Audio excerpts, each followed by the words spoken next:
EPA abandons changes to U.S. biofuel program after lawmaker pressure. New York, Reuters. The U.S. Environmental Protection Agency has backed off a series of proposed changes to the nation's biofuels policy after a massive backlash from corn state lawmakers worried the moves would undercut ethanol demand, according to a letter from the agency to lawmakers seen by Reuters. The letter could end uncertainty about the future of the U.S. Renewable Fuel Standard under the administration of President Donald Trump that has roiled commodity and energy markets for months. The program, which requires refineries to blend increasing amounts of ethanol and other biofuels into the nation's fuel supply every year, appeared on the verge of a massive overhaul. EPA Administrator Scott Pruitt said in the letter dated October 19 that the agency will keep renewable fuel volume mandates for next year at or above proposed levels, reversing a previous move to open the door to cuts. He said the EPA would not pursue another idea floated by EPA leadership that would have allowed exported ethanol to be counted toward those volume quotas.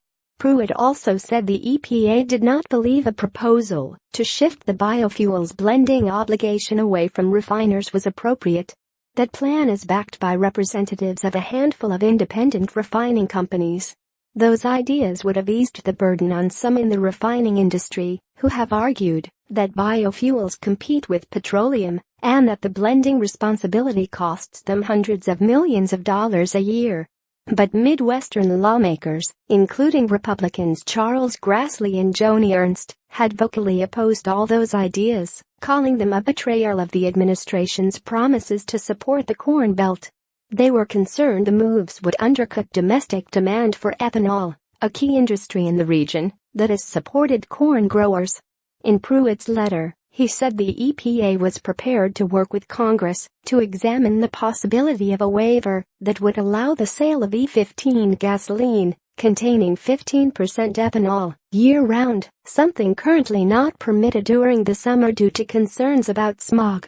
Renewable Fuels Association President and CEO Bob Dinneen said in a response to the letter on Friday morning that the U.S. ethanol industry was grateful for Administrator Pruitt's epiphany on the road to the RFS. Reporting by Jarrett Renshaw. Writing by Richard Valmanis and Jarrett Renshaw. Editing by Bernadette Baum.